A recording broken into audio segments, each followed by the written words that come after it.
Olá, esse é o podcast Filosofia Pop. Eu sou o Murilo Ferraz e aqui comigo está o Marcos Carvalho Lopes. E hoje a gente recebe a Adilbênia Machado, doutoranda em Educação pela Universidade Federal do Ceará, que realiza pesquisas sobre filosofia africana. Esse é o nosso episódio número 11 e é o primeiro programa que vamos tratar de filosofia africana, com o tema Ancestralidade e Encantamento. Se você não conhece ainda o nosso site, pode visitar o filosofiapop.com.br e deixar o seu comentário, ou pode também enviar um e-mail para contato@filosofiapop.com.br. No Filosofia Pop, a gente pretende conversar sobre temas filosóficos em uma linguagem acessível. A ideia é usar também referências culturais, como filme, música, programa de TV, para ilustrar alguns conceitos, dialogar com as coisas mais próximas da gente. A cada 15 dias, sempre às segundas-feiras, a gente vai estar aqui para continuar essa conversa com vocês. Vamos então para a nossa conversa sobre ancestralidade e encantamento.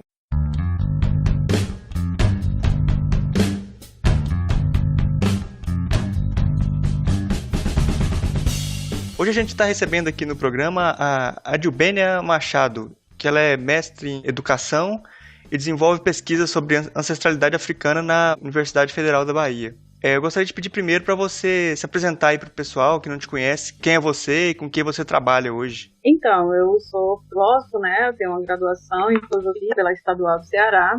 Fiz um mestrado em educação na UFBA, né? Eu concluí em 2014. E atualmente eu estou fazendo doutorado em educação aqui na Universidade Federal do Ceará, né? Eu saí aí da Bahia e vim para cá, voltei, né, para minha terra, de fato. Assim.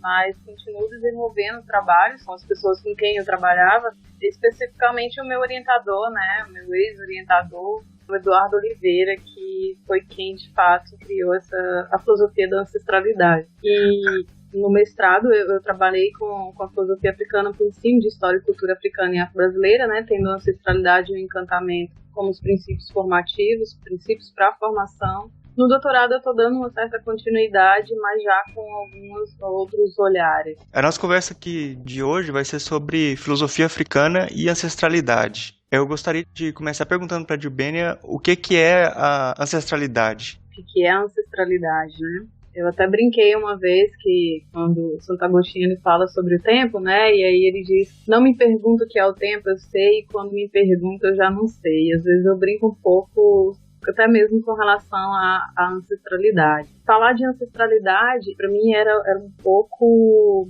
complicado, até um certo modo assustador, porque eu acho que é uma responsabilidade muito grande. Porque você não pode falar por falar desde leituras, né? A ancestralidade é um modo de vida, costumo dizer que é uma coisa que está dentro da gente, que nos acompanha no nosso cotidiano, que ela é invisível aos olhos, mas é visível ao coração e que a gente não sente com as mãos, mas com a pele, né? Então é ela que me diz de onde eu venho, ela que me dá segurança para estar aqui, para seguir, né? Ela também é um conceito de ética, né? É ela que vem pautando as minhas ações políticas, sociais. E falar de ancestralidade é um modo de estar no mundo, né? Viver essa ancestralidade. Eu acho que do jeito que você descreveu a ancestralidade, fica parecendo que para você se aproximar dela, você precisa de algum tipo de abertura, né? Essa abertura pressupõe algum tipo de exercício espiritual, eu diria, assim. Eu vou perguntar já pelo termo que você usa na sua dissertação, o encantamento. Ele pode ser produzido, esse encantamento que parece ser o primeiro passo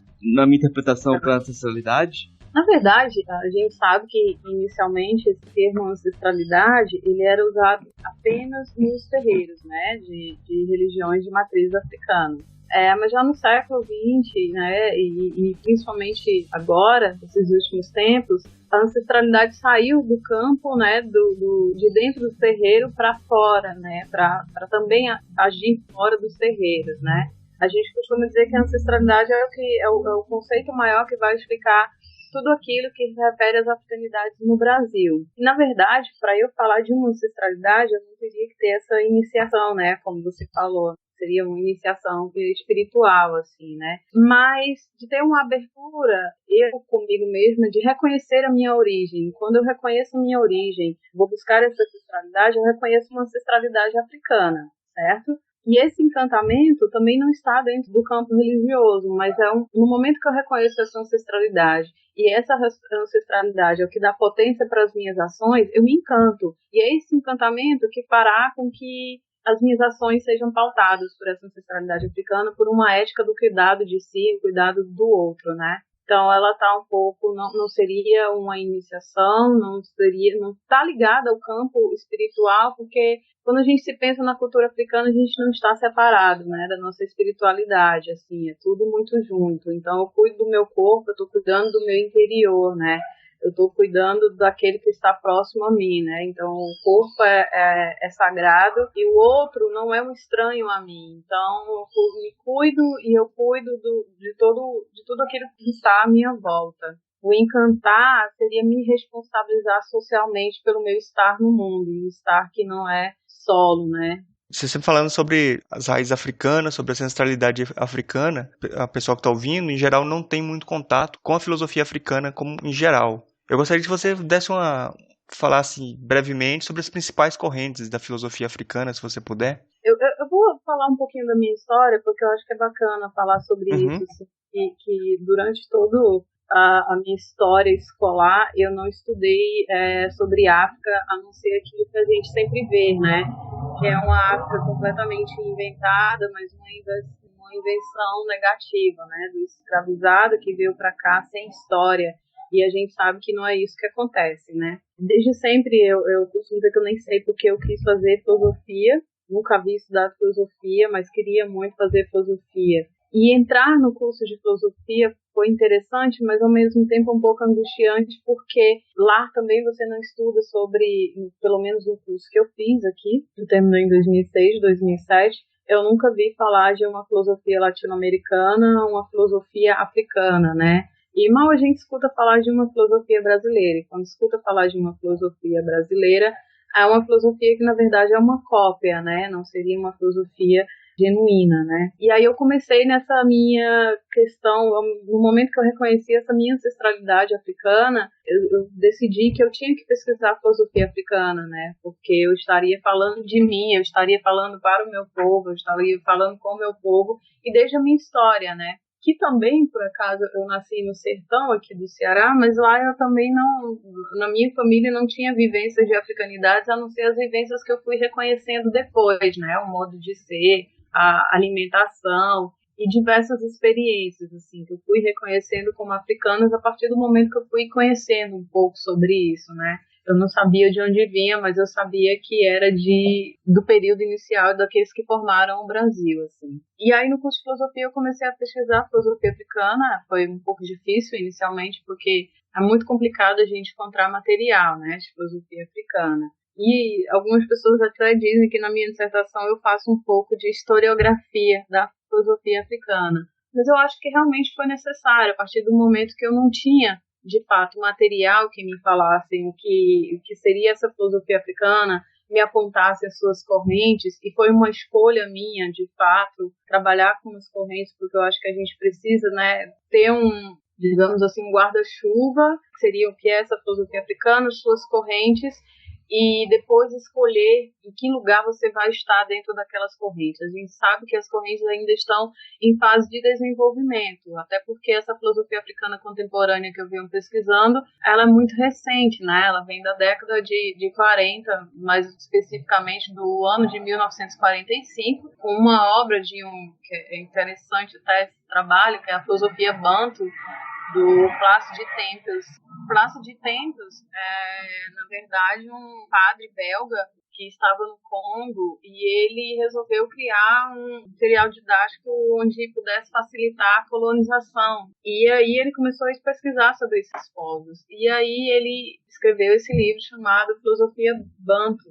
E aí ele já dá um tiro no próprio pé, né? Porque quando ele fala que há uma filosofia banto, uma filosofia na África, ele está negando tudo aquilo que era dito continuamente, né, que a África não tinha capacidade de conhecer, né, que os africanos eram como se fosse lá homens sem nenhum intelecto, né, e aí eu lembro que Hegel, um desses que dizia isso, né, que o africano é como se fosse um papel branco, você poderia chegar lá e colocar qualquer coisa, né. Nós já tínhamos um pouco da capacidade de conhecer, mas os africanos não. E aí, a partir dessa obra, a gente começaram a se pensar mais sobre essa filosofia africana. Assim. E aí vem diversas críticas, né, de alguns autores africanos também, como o próprio Antoine Gide, dizer que essa filosofia que era dita africana, na verdade, era uma etnofilosofia. E a partir dessas discussões é que vão surgindo, de fato, as correntes. Atualmente eu trabalho com a etnofilosofia, né, que seria uma filosofia ligada mais aos conceitos étnicos, mas à cultura mesmo, a filosofia dos sábios, ou filosofia da sagacidade, que é, de fato, a corrente que eu vou priorizar no meu doutorado, que seria uma filosofia relacionada aos sábios das comunidades, né? Então seria ouvir esses sábios que muitas vezes não sabem escrever, mas têm um conhecimento, né? Então é até interessante nas culturas africanas, né? A escrita não é aquilo que denota um conhecimento, né? O conhecimento está ali no seu cotidiano, no dia a dia, né? Então a filosofia da sagacidade seria uma filosofia relacionada aos sábios locais.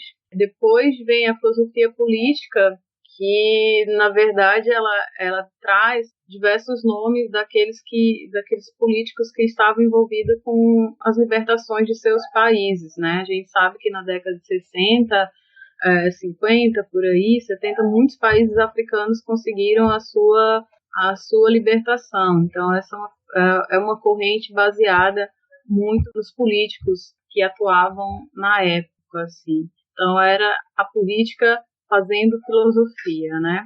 E aí a gente poderia trabalhar com o africanismo e todo o socialismo africano, né? Os movimentos de negritude. E aí depois a gente tem a filosofia profissional, que ela é a filosofia crítica, né? Da filosofia africana.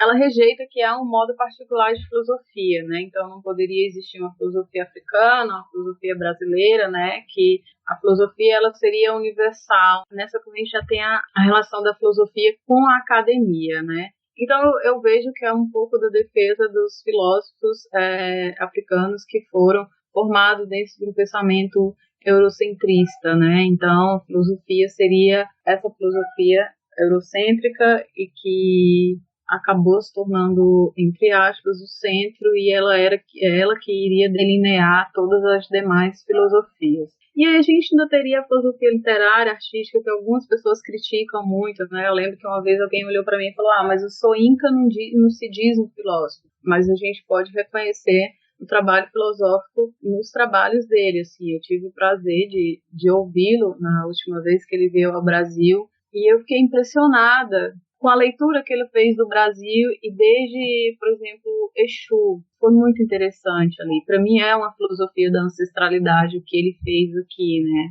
E a hermenêutica, né, que seria aquela que iria analisar as línguas africanas e tal, e aí algumas pessoas já fazem mais relação da hermenêutica até com a própria etnofilosofia, assim. No meu trabalho de dissertação, que está disponível na internet, vocês podem ver um pouquinho mais sobre isso, assim, eu desenvolvo um pouco mais, tem artigos publicados que eu trago autores de cada uma dessas correntes e digo mais ou menos de onde eles são, assim, acho bacana fazer esse mapa. Quando você fala da sua formação, assim, fica mais explícito por o problema que a gente tem na filosofia no Brasil, de encontrar algum enraizamento, né? Parece que todos os conhecimentos são desenraizados. E você fala na sua tese, trata da filosofia, a filosofia da ancestralidade, como uma forma de descolonização. Só que geralmente o brasileiro não se reconhece como colonizado, né? Eu queria que você falasse um pouco sobre isso, né? Como pensar a descolonização no Brasil e como você pode dar raízes para esse pessoal que acha que nasceu no vento. Então, na verdade, isso é mesmo um grande problema que a gente tem do brasileiro não se reconhecer colonizado, porque acabou o período de colonização, né? Então não percebe o quanto que essa história que a gente viveu inicialmente, ela repercute até hoje, né? Na nossa formação, assim, o nosso modo de pensar extremamente individualista, capitalista, mas de um capitalismo selvagem mesmo, né? De dominação, sempre dominação do outro, ser melhor que o outro, ter mais que o outro.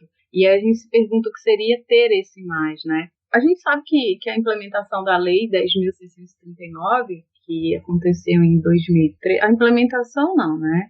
Na verdade, ainda não foi implementado, né, totalmente, assim. Na verdade, eu acho que até um pouco.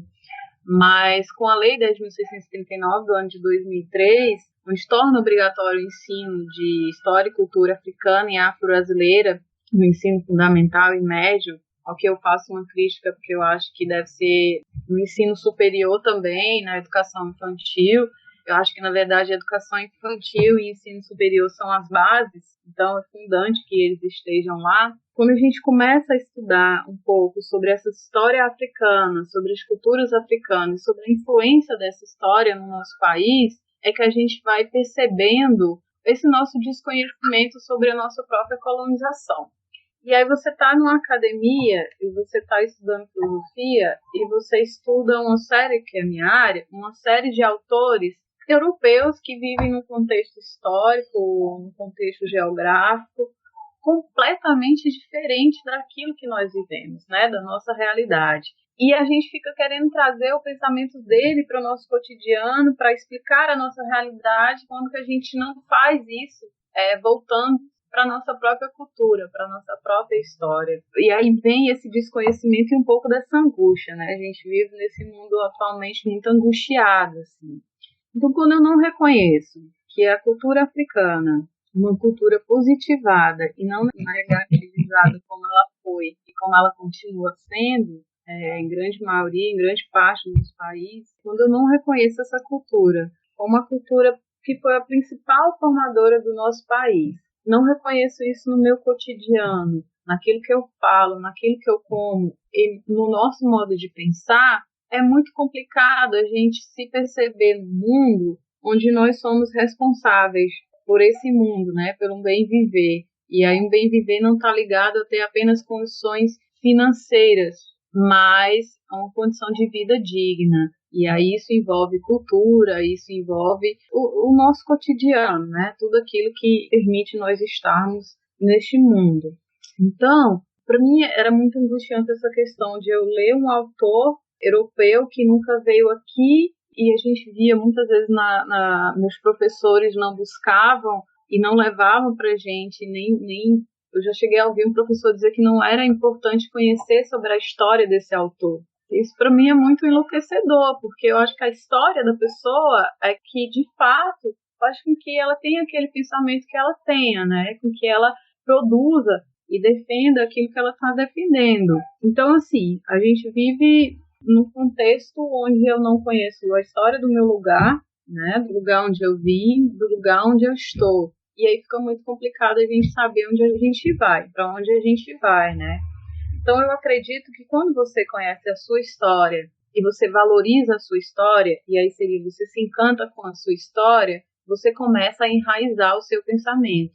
Como filósofo, a gente começa a pensar a filosofia desde os nosso chão, né? Como a filosofia da ancestralidade diz, assim. Então, é importante conhecer a nossa realidade e descolonizar o nosso pensamento, assim, né? De não reconhecer de fato, todas as nossas origens, todas as culturas que nos influenciaram, a gente começa a perceber que o negro, que até hoje, no século XXI, continua sofrendo racismo, continua sofrendo até na questão das condições sociais, a gente não entende, não aceita, condena, e a gente não entende que isso é fruto da nossa história, né? Quando o africano veio para cá escravizado, a partir do momento que ganhou, coloca um monte de aspas aí, a sua liberdade não tinha como trabalhar, não tinha um lugar, né? Ao contrário do que quando os italianos, por exemplo, vieram para cá, né? Recebia seu salário, né? Tinha um lugar onde trabalhar, tinha um lugar de moradia. Então a gente não entende, por exemplo, o porquê das cotas, a gente não entende. E muitas vezes a gente é obrigado a escutar que a gente está sempre reclamando, né? Nós negros estamos sempre reclamando. Então a gente precisa estudar um pouco de história, mais uma história do Brasil, e procurar aquilo que não é escrito nos livros didáticos, nos livros que nossos professores, em grande maioria, passam para a gente, assim. Então, conhecer a nossa história seria enraizar nosso pensamento e ter consciência que a tradição, que tem ancestralidade, não é imóvel, está se movendo continuamente, mas respeitando a cultura dos nossos ancestrais, né? Então é um movimento contínuo, porque a gente está em contínuo movimento, né? Quando a gente para de se movimentar, a gente acaba, né? E infelizmente a gente vivemos numa cultura onde quando você morre, assim.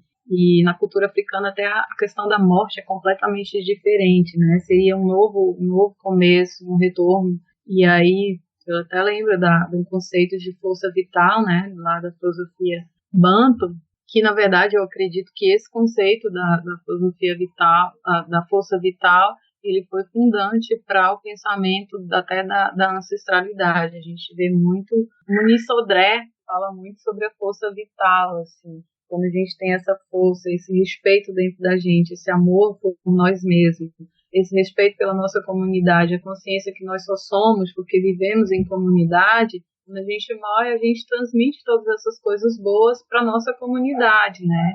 Então é um eterno retorno contínuo, assim, né? É um movimento contínuo. Quando o pessoal critica o movimento negro, falando que a escravidão já passou, já é parte do passado, parece que eles esquecem que faz pouco mais de 100 anos que teve a abolição da escravatura, que em termos históricos isso é ontem, né? Isso é agora, não passou, tá aí ainda o legado que isso deixou, tá aí ainda pra gente cuidar, pra gente lidar com isso, né? Não é uma coisa que pertence ao passado, a gente tem que olhar só daqui pra frente, né? Exatamente. Eu acho que o grande problema na atualidade é esse desconhecimento histórico, sabe? A gente conhece muito pouco da nossa história, né? E aí acaba sendo que esse passado torna esse passado distante para não se responsabilizar pela atualidade, né? Porque a partir do momento que a gente percebe que esse passado não é um passado efetivamente, ou seja, ele também não está distante, a gente se responsabiliza e começa a compreender a nossa realidade de um modo diferente, entender as coisas de um modo diferente. Então, assim, a partir do momento que você entende esse passado, reconhece que esse passado ele não é tão passado assim, ele está absolutamente presente no nosso cotidiano, a gente começa a discriminar menos. E aí um dos grandes objetivos da Lei 10.639, né, Ensino de História e Cultura Africana e Afro-Brasileiro, seria essa questão do educar o olhar. O que é o educar o olhar? É educar o modo como nós vemos esse outro, que a gente tem mania de estar sempre excluindo o outro, está sempre colocando o outro fora, enquanto que ele está dentro. Nós fazemos parte de um mesmo movimento, do mundo, né? E aí o mundo não está completamente desligado, assim. A gente vive numa teia, né? Costumo trabalhar com a teia, né? Adoro teias.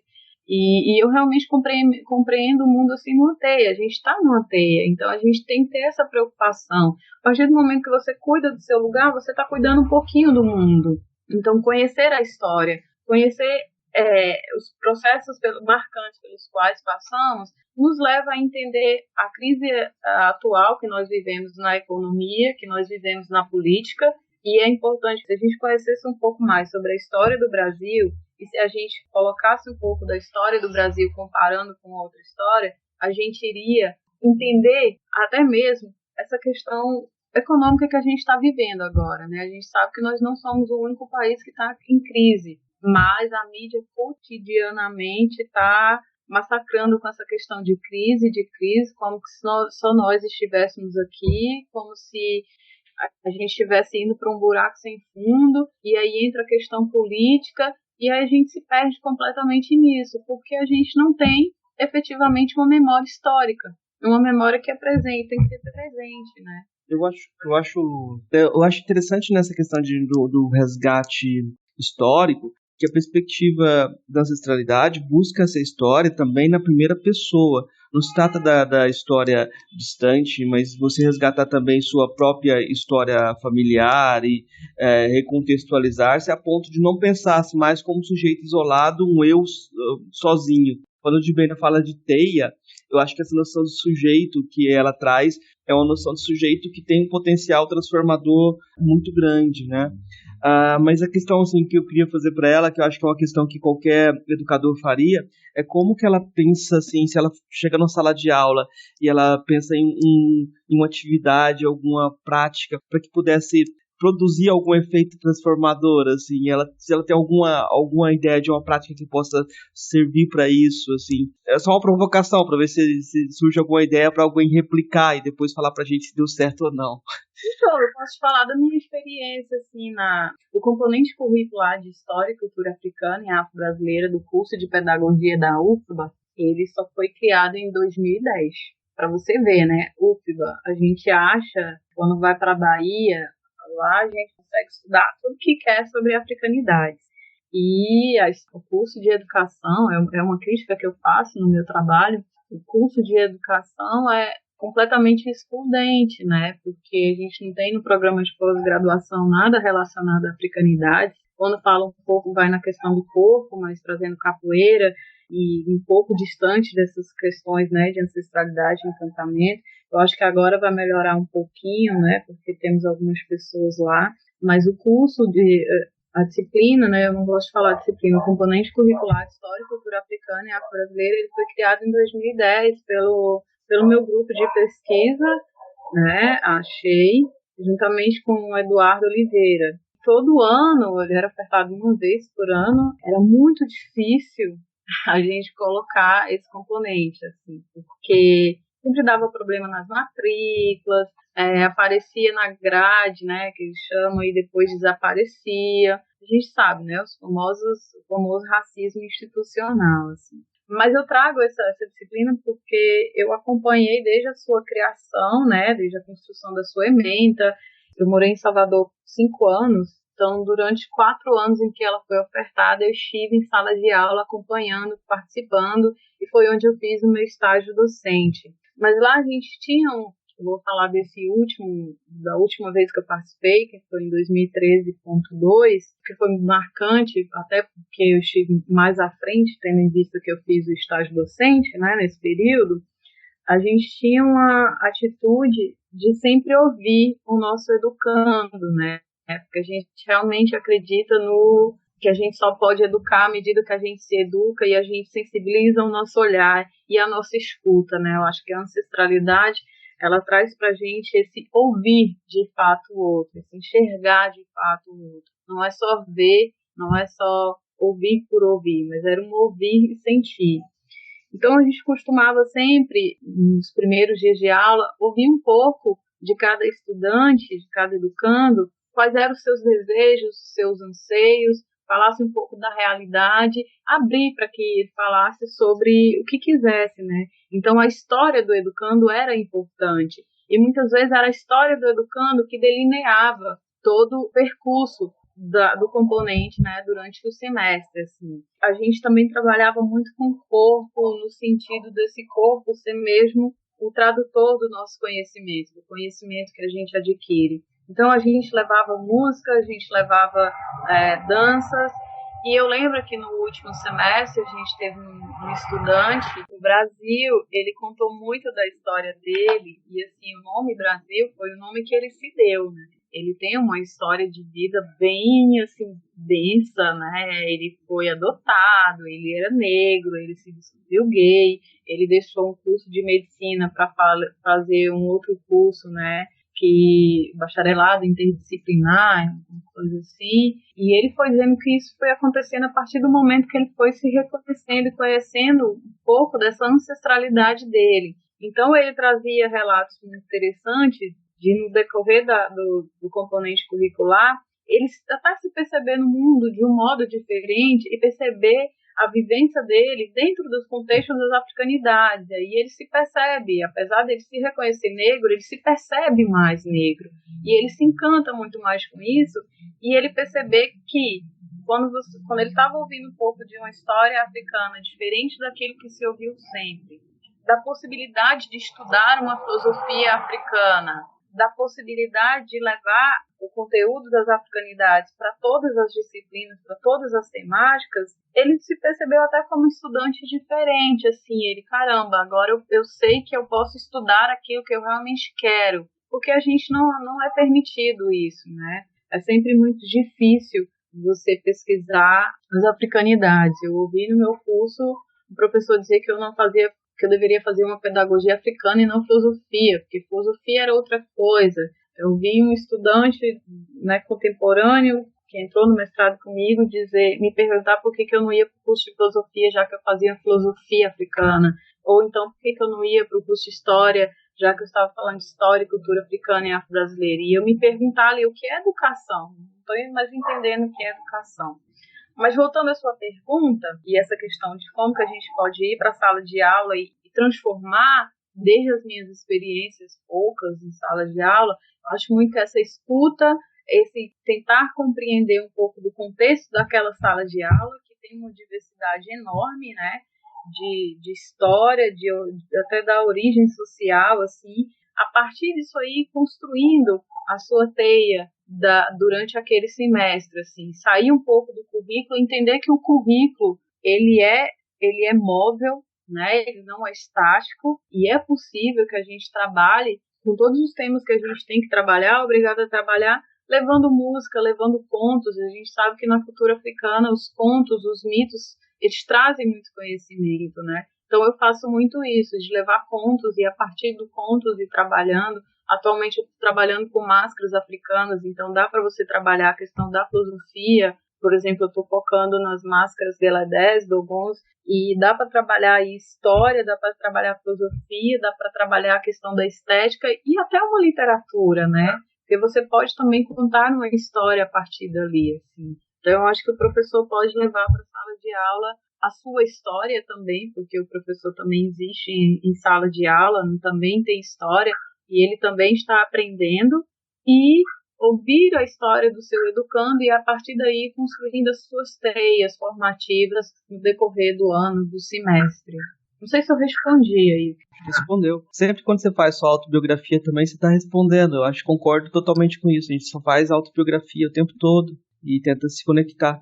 Porque a gente pensa no falar desde as nossas vivências, nossas experiências, sair um pouco só da experiência de um outro que você lê, mas ter a sua experiência. Foram as minhas experiências que me deram a possibilidade, na verdade, a necessidade, assim, de falar de uma ancestralidade, porque eu fui estudando filosofia africana e chegou um momento que se eu não falasse de ancestralidade, ela não fazia sentido aqui, tendo em vista que a gente fala sempre que a gente não faz uma filosofia para o outro, pelo outro. Eu não estou falando por esse outro, né? Eu estou falando com esse outro, e um outro onde eu me reconheço também. E eu realmente acredito que é a ancestralidade que me permite falar de uma filosofia africana, tendo em vista que eu me reconheço uma africana nascida cá, né? Fruto da diáspora, uma africana que não nasceu na África, mas que tem a África nascida em si. Então, eu acho que é importante falar de ancestralidade, e ter a concepção de falar de ancestralidade é falar das experiências, da sua vivência. Acho que pegando bem nesse sentido de falar da vivência, a gente pode ver também que a grande parte até dos líderes negros que a gente vê dos Estados Unidos, dos direitos civis e dos filósofos também, a grande parte vem de uma perspectiva masculina, são homens falando basicamente para homens. E aí, como na sua vivência, assim, eu acho que é importante você falar também pra gente como é que é fazer filosofia como assumindo, assim, uma condição de mulher negra, né, que é uma outra vivência, uma outra posição, né. Eu vou focar um pouco mais nisso agora no doutorado, porque chegou um momento que eu tenho que falar, né, assim. Eu costumo dizer, assim, eu já recebi um pouco de críticas, né, eu convivia com algumas feministas, e eu recebi um pouco dessa crítica, assim, Adil, você tem que se falar um pouco mais como mulher, dizer como é que é, eu sou mulher. E aí eu costumo dizer, mas eu não tenho eu tenho tanta consciência do que eu sou e de que eu sou essa mulher negra, que eu não tenho ainda essa necessidade de falar, né? Então, a minha fala, na verdade, está na ação, né?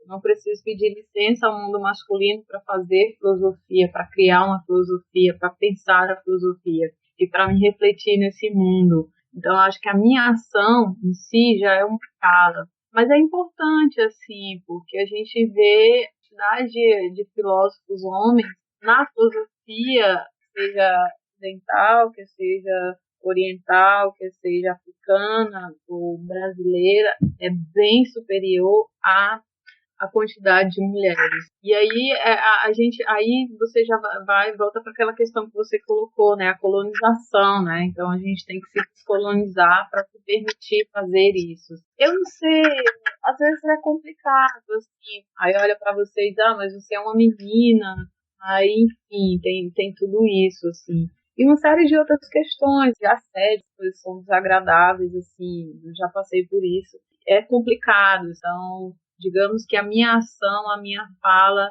ela tá nesse meu cotidiano, no me autorizar a fazer, assim.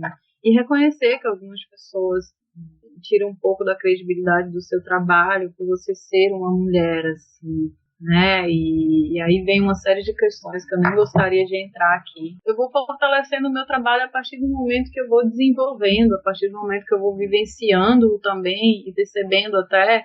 Eu já percebi algumas coisas em relação à minha dissertação que eu acho que isso já está um pouco ultrapassado. Então a minha experiência, a minha vivência vai falando. Mas atualmente eu estou com um pouquinho dessa. Acho que por isso que eu vou trabalhar com os Máscaras Veladés, né, que é basicamente o mundo feminino, para trazer um pouco da voz da mulher nesse espaço tão masculino, não masculinizado, né? Quando a Dibênia fala que a atuação dela é a resposta que ela dá, e se você pegar o índice, o que o pessoal usa na academia para medir a atuação, é o currículo Lattes, né? Então você tem que olhar o Lattes da pessoa para ver se a pessoa merece o crédito dentro da academia. E se você olhar o currículo Lattes da Dibênia, você vai se impressionar. Você vai se impressionar porque tem muita publicação e muito trabalho de qualidade no Brasil, no exterior. Esse nível de diálogo para alguém que está no caminho da formação, no meio da formação, terminou o mestrado agora, que mudou de área, é algo totalmente incomum. Então, como pesquisadora, né, dentro da academia, já se impõe. Eu estou dando um depoimento aqui, porque eu vi o trabalho, né? Então, eu queria pedir para você que você indicasse alguns outros nomes de pessoas que no Brasil trabalham com uma filosofia na perspectiva da matriz africana, da matriz da cultura africana. Quais os outros parceiros de diálogo que você tem no Brasil, assim, que você acha que merecem ser vistos com mais atenção? Então, tem uns parceiros que são muito interessantes, assim. Eu tenho uma sorte na vida, eu era muito tímida, mas hoje eu sou bem cara de pau, então quando eu gosto do trabalho da pessoa, eu vou lá e procuro dialogar e felizmente eu tenho conseguido estabelecer uma relação de amizade, de troca bem bacana, assim. Eu vou começar de onde eu comecei, né, que seria a Sandra Petit e o Henrique Cunha aqui na Universidade Federal do Ceará, que foram as pessoas que me acolheram, como eu fiquei 2 anos pesquisando sem conhecer ninguém, até que eu conheci um professor de didática, me falou, procura Sandra Petit, assim, e ela está desenvolvendo um conceito muito interessante chamado pretagogia, né, uma pedagogia de preto aí para os brancos, para índios, para negros, para todos e todas. É bem interessante, ela já tem uma publicação nesse sentido, assim, a gente vem trabalhando bastante aqui no Ceará, né? A gente eu faço parte do núcleo das africanidades cearenses, que é coordenado pela Sandra Petit, e o Henrique Cunha, que é esse nome internacional, faz parte da história do pensamento, do movimento negro, do pensamento negro no Brasil. E aí, através deles, eu conheci o Eduardo Oliveira, né? Que a gente fala, o pai ancestral, aquele que criou, de fato, o pensamento da filosofia da ancestralidade, assim, e o trabalho dele realmente norteia o meu trabalho. Eu costumo brincar com ele que ele é meu mestre, apesar de eu não ser discípula dele, assim. Ele é uma pessoa fundante na minha formação, é muito, muito importante mesmo, e os trabalhos dele são encantadores, né? O conceito de ancestralidade e encantamento que eu trabalho parte da obra dele. E o Anderson Flor, da Universidade de Brasília, sim, que já trabalha com as religiões e com a questão de gênero também. Ele é muito bacana, ele tem uma fala muito doce e rica, e ele já está há bastante tempo. Ele dá até um curso de filosofia africana lá na graduação, que ele dá aula lá na Universidade de Brasília. Ele é da filosofia, doutorado em bioética, então ele faz uma relação muito interessante, assim, ele trabalha forte com a religião, com o gênero, com a perspectiva da criança no mundo africano e com a filosofia africana. O Renato Nogueira, da Federal Rural do Rio de Janeiro, que vem desenvolvendo trabalhos bem bacanas, assim, sobre uma perspectiva afrocentrada, assim. Ele tem um livro sobre o ensino de filosofia e a Lei 10.639, que está disponível na internet. Ele tem um trabalho muito bacana. Voltando para a Bahia, o Luiz Carlos Santos, não posso esquecer que quando eu cheguei na Bahia, eu não conhecia absolutamente ninguém, e aí eu conheci Eduardo, o Eduardo me apresentou o Luiz, E a gente começou na UFBA, na FACED, pesquisando juntos, assim, e o Luiz Carlos Santos terminou uma pesquisa também sobre filosofia africana, mas já um outro olhar, né, que ele traz. Também no dia seguinte a minha defesa foi a defesa dele, assim, eu lembro que eu chorei muito mais na defesa dele do que na minha, porque eu digo, agora sim eu acabei, né, porque a gente pesquisou juntos, vivenciou todas as experiências juntos, assim, todas não, mas grande parte das experiências que eu vivi em Salvador, em torno da nossa pesquisa foi sobre isso, foi junto. Figuras que eu estou lembrando atualmente são essas. Tem um grupo maior, assim. Somos poucos, mas somos fortes. Anotou os nomes aí, Marcos, pra gente chamar a galera? Não, já dá uma teia boa, né? Já tá uma teia bem grande. Vai ter vários programas ainda pra gente conversar bastante ainda. Tem uns que são mais ligados à tecnologia e tem outros menos, né, ligados. Mas eles são figuras bem bacanas, que vêm desenvolvendo trabalhos bacanas por aí, assim. O Henrique Cunha estava aqui a semana passada, eu acho. O Henrique Cunha estava dando palestra aqui. E a Unilab acaba sendo um lugar de encontro, potencial de encontro para esse pessoal, né? Tomara que consiga ser isso, por enquanto não. Aqui na Unilab eu conheci, tive o prazer já de conviver um pouco mais, até dei uma palestra na Unilab que foi muito bacana, assim. Foi a primeira vez que eu falei para muitos africanos vindos de lá, né? E foi muito bacana o resultado, porque eu me preocupo com a escuta do outro e como que o outro vê. Falar para uma turma, sei lá, 90% era de africanos vindo de alguns países, e foi muito interessante o retorno. Então é bacana que você percebe que está indo num caminho interessante, né? Eu não vou dizer no caminho certo, porque esse dualismo certo e errado me incomoda um pouco, mas está indo no caminho, está traçando uma história bacana, e com respeito. Acho que o fato de respeitar a pesquisa, ela pondera a pesquisa, e que é o Luiz Tomás, o professor Luiz Tomás, assim. E tenho dialogado um pouco de outras áreas, assim. Aí, se vocês puderem pegar uma pessoa, Poincola é um filósofo de Camarões. Ele é coordenador do curso de filosofia da universidade lá em Camarões. Eu tive a oportunidade de trabalhar com ele, pesquisar com ele durante um tempo. Ele vai estar agora, no próximo mês, vai ter um encontro de filosofia da libertação na UFBA, muito interessante, eu fiz parte do primeiro, e ele vai estar lá, e ele tem uma perspectiva muito boa, assim, e ele tem diálogos bem abrangentes, assim, então seria interessante falar com ele. Um outro africano com quem eu tenho dialogado bastante é o Caxiano, que agora em outubro ele está vindo para o Brasil também, ele é de Moçambique, e aí a gente vai fazendo esses diálogos, né, Brasil, África, África, Brasil, e conseguindo fortalecer mais a pesquisa e promover um diálogo maior, né, porque eu realmente não acredito em conhecimento sem diálogo, sem troca, sem esse falar e escutar, né. Para todo mundo que trabalha com filosofia africana no Brasil, é que, principalmente aqui, eu percebo isso muito claramente aqui na Bahia. Geralmente o pessoal tem uma imagem idealizada da África que não corresponde à África real. Então celebram muito a África imaginária, e quando os africanos chegam aqui, há um estranhamento muito grande, uma dificuldade muito grande para lidar com pessoas reais que têm uma cultura que não é aquela que eles imaginavam, de respeitar essas diferenças. Eu percebo isso, eu não sei como você vê isso.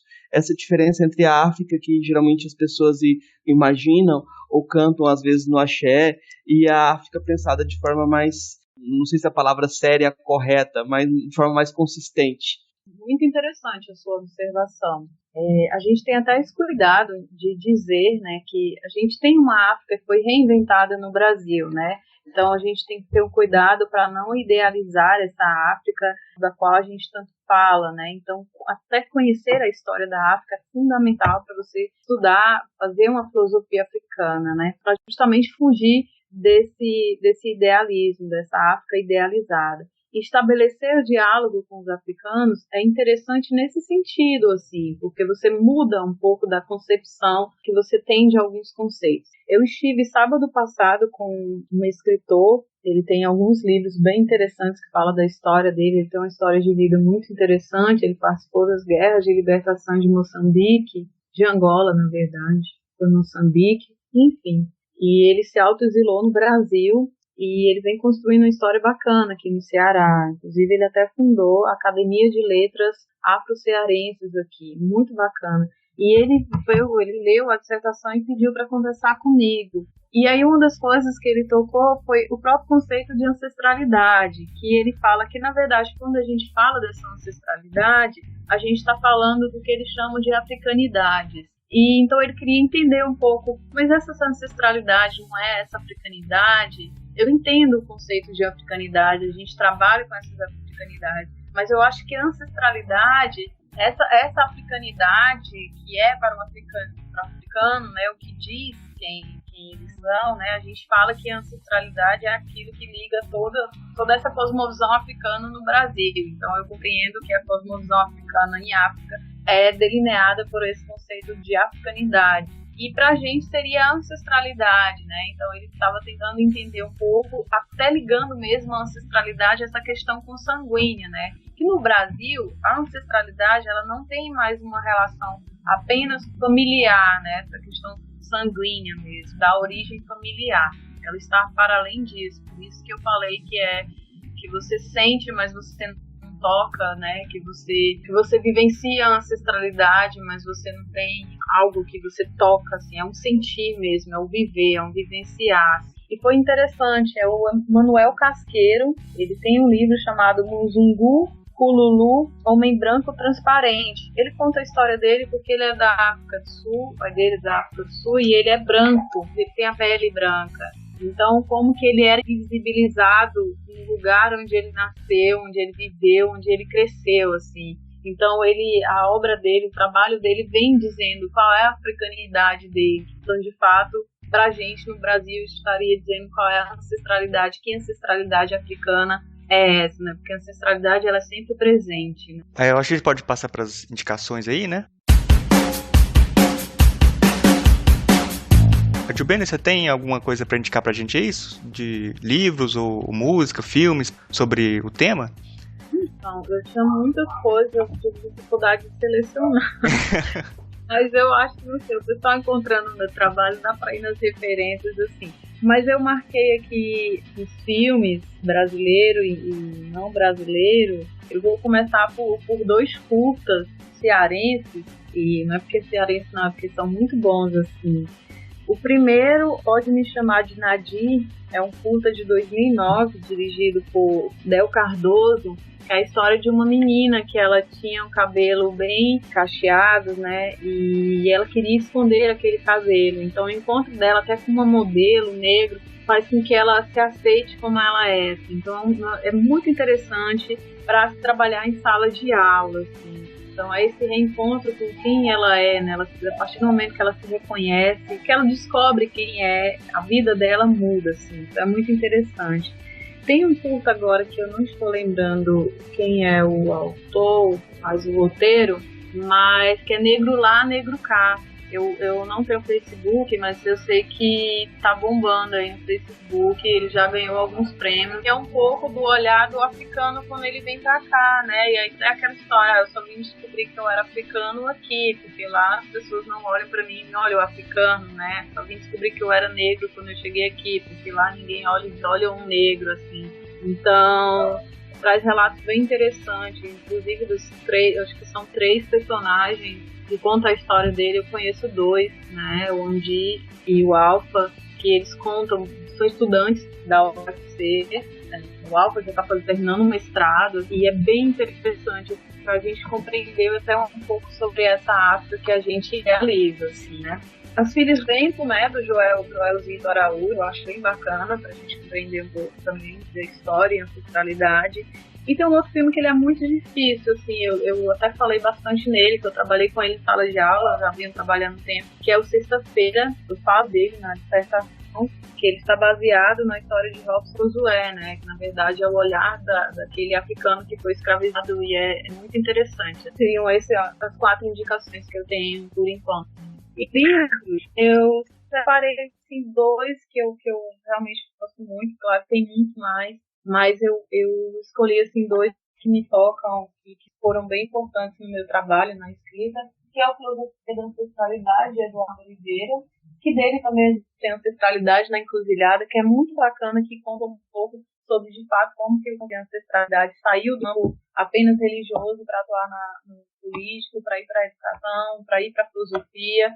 Enfim, ele conta um pouco da história da ancestralidade no Brasil. E o outro é o da Wanda Machado, que é a tese dela, né? Pele na Cor da Noite. É muito bacana mesmo. Assim. Eu indicaria, na verdade, esses dois autores, Eduardo Oliveira e Wanda Machado, assim, por agora, porque foram dois livros bem bacanas que me ajudaram muito na minha escrita. Assim. São livros densos, são livros de uma vivência ancestral africana muito significantes. Beleza. E a música? Tem uma música pra indicar, não? Eu tenho. Eu ia até falar um pouco, eu fiz uma palestra alguns dias muito bacana sobre Bob Marley e a filosofia africana, qual a relação. Né? Mas tem duas que eu gosto muito. Canto para o Chum Oromimá, que é do Bantus do Iguape, né, Bahia. É muito interessante, que eu acho que traz muito o conceito de ancestralidade. E o Ânima, do Milton Nascimento.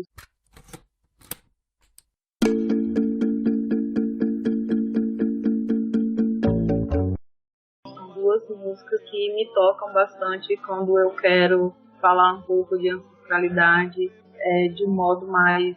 Porque a gente fala que encantamento, ele tem... Não é só a coisa feliz, né? Não é só essa alegria de tentar, mas também é um lado triste quando a gente está angustiado, porque falar de uma filosofia africana, de uma filosofia da ancestralidade, é ter a vivência ali em xeque continuamente. Assim, a gente se questiona e questiona continuamente. Então, em alguns momentos é cansativo no sentido de você tocar nas suas feridas, na ferida da sua história. Aí eu não penso a minha história individual, né? É um pouco doloroso, assim. Então, é difícil você viver, pensar a ancestralidade e tê-la na sua vida, ter esse respeito e desenvolver, né, um pouco, porque você está se questionando continuamente. Então, o encantamento, ele tem mais de uma face, né? Uma alegria do pensar, mas também a angústia do pensar, ver o pensar, o refletir. Seriam essas duas. Tem um texto, eu vou indicar um texto, é um artigo muito interessante de Camila Ribeiro, De Boca Perfumada a Ovos Dóceis e Limpos, Ancestralidades Africanas, Tradição Oral e Cultura Brasileira. É um texto curto, mas muito bom mesmo. A gente vai colocar tudo aí nas referências no site. Marcos, você tem alguma indicação aí?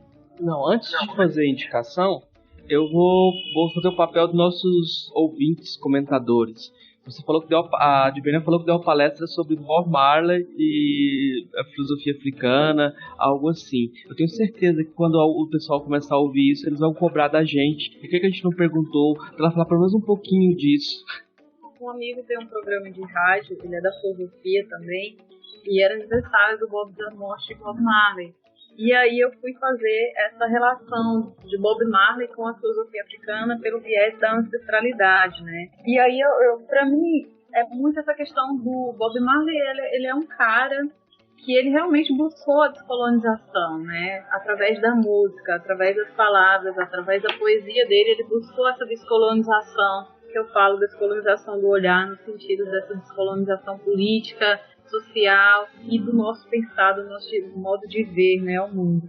E se a gente for ver, ele é contemporâneo das independências, né, dos países africanos, assim. E aí é interessante fazer essa relação. Eu vejo que se eu comparo Bob Marley com a filosofia africana, eu vejo que é o reconhecimento dessa ancestralidade africana e essa busca por uma emancipação que faz essa ligação, que faz possível, né, pensar. Então seria interessante trabalhar as músicas de Bob Marley, tem a música dele, War,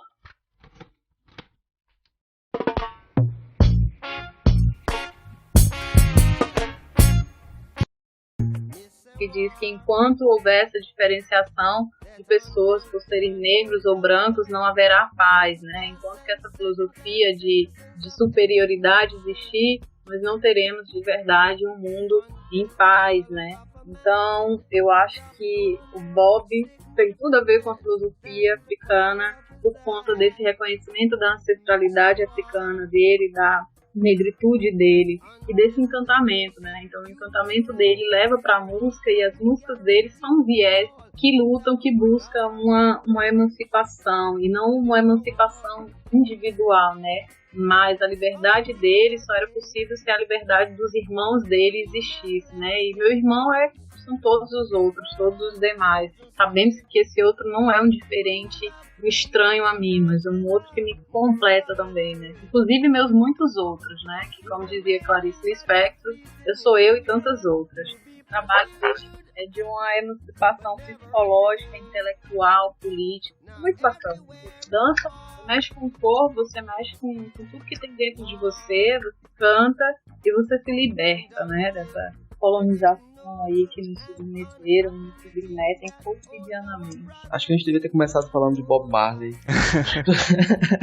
Eu preciso escrever um texto, assim, porque foi bem bacana. Eu escrevi muitas coisas na minha agenda e foi bem bacana. Eu acho que dá pra gente fazer um programa depois sobre música africana e filosofia, e tratando de ancestralidade, também tratando de tudo, né? Eu vou indicar o Sistema Calacuta, que é o DJ Sankofa do Dudu Caribe, dois parceiros aqui no projeto da Unilab. São dois músicos muito interessantes, que eles formam esse sistema, a união de dois músicos divulgando música africana no Brasil. Eu acho que é uma dica interessante. Eu vou repetir uma dica que a Jubena fez, que eu acho que é importante. O livro do Renato Nogueira, O Ensino de Filosofia e a Lei 10.639, acabou de sair publicado de forma numa editora grande. E eu acho que agora, com mais facilidade de distribuição, é fácil de você encontrar esse livro. Então é uma porta de entrada para a filosofia africana, para o ensino de filosofia africana na sala de aula. Aí você tem que procurar ter um monte de clássicos, né? Por enquanto eu vou ficar com esse. Nos outros programas, quando a gente for falando de filosofia africana, eu falo de mais coisas. É bacana lembrar pro pessoal que a gente tem o História Geral da África, né? Que são 8 volumes riquíssimos, assim, tá disponibilizado na internet, né? E às vezes o pessoal fala que não tem. Tem muito livro. Já que mais um livro só, para fechar, então, Tornar-se Negro, da Neuza Santos Souza. É um livro que está fora de estoque, você tem que procurar ele no sebo, mas eu vou indicar, porque é um livro bem marcante nessa ideia de autodeterminação, da pessoa se autoafirmar. E eu falei que era o último, mas é o penúltimo esse. Eu vou falar A Crítica da Razão Negra, do Achille Mbembe, que acabou de sair, que é muito interessante também. Fechou. Beleza. Quero agradecer muito aqui a presença da Jubene, que a conversa foi bastante proveitosa, foi muito boa, gostei demais, aprendi muita coisa, que não conheço nada, né, dessa parte de filosofia africana. E eu quero abrir espaço também para ela divulgar o trabalho dela, meio de contato, o que você quiser falar aí, Jubene. Eu que agradeço demais assim, o convite, fico lisonjeada. Eu acho essa ação de vocês muito interessante para a filosofia. Talvez a nossa filosofia, né, no Brasil mude e comece a se tocar no sentido de auto-existir, né, como uma filosofia própria, né, uma filosofia descolonizada. E é muito interessante vocês trazerem nessa página esse trabalho, assim, porque a gente vê como a filosofia, ela realmente faz parte do cotidiano, né? Não é essa coisa do outro mundo, né? Como a gente até aprende um pouquinho, assim, como se fosse algo completamente impossível para se tocar, sei lá. Eu acho muito bacana e eu agradeço, fico realmente lisonjeada pelo convite e feliz, assim, de participar dessa atividade. Os meus contatos, tem um e-mail, adilmachado@yahoo.com.br. Eu não tenho Facebook por enquanto, mas estão me obrigando a fazer. Então, em breve terá a Jubênia, né? Acho que é isso, assim. Quem quiser entrar em contato, pode mandar um e-mail, eu sempre respondo. Meus trabalhos estão disponíveis na internet. Tenho alguns artigos para saírem por aí.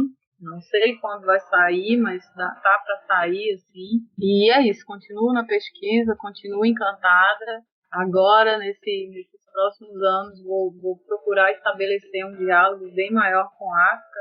Tenho a intenção e irei, com certeza, para alguns países africanos, para também não correr o risco de idealizar demais essa África que a gente tanto pensa, reflete enfim. E tem uma coisa importante para dizer, a gente costuma dizer que o filósofo africano não é só um filósofo que nasceu na África, mas tem a África nascida em si e que volta os seus pensamentos, suas reflexões, seu trabalho para pensar as africanidades. Então isso é bem bacana mesmo. Assim. Eu não penso que um filósofo, um pensador seja alguém que tenha um diploma. Então para mim que a filosofia africana ganha muitos pontos nesse sentido. Assim. É bacana as pessoas se autorizarem a pensar, a refletir, a criarem as suas pedagogias, a criarem as suas filosofias. Então a gente tem que pensar nisso, né? Somos criadores também, somos pensadores também, e um pedagogo, um professor está em sala de aula também tem que se autorizar a pensar, a criar junto com os seus educandos. Muito obrigado pela sua presença aqui, foi muito bom a conversa, muito prazeroso mesmo ter você aqui com a gente. E eu peço para quem está ouvindo a gente agora para comentar lá no site, o filosofiapop.com.br, que a participação de vocês é muito importante, dá muita força para a gente continuar esse trabalho. E se você quiser também mandar o e-mail para contato@filosofiapop.com.br. Lá no site a gente vai colocar as referências de tudo que foi citado, as indicações e que tudo que a gente falou no programa, os links para a rede social e para o Facebook do Filosofia Pop. Se você quiser ajudar a gente, você pode compartilhar também o episódio com os amigos e avaliar a gente no iTunes, que ajuda a gente a subir na classificação deles e trazer mais ouvintes. Obrigado a todos aí que estão ouvindo e o pessoal que participou, todo mundo. Daqui 2 semanas a gente está de volta.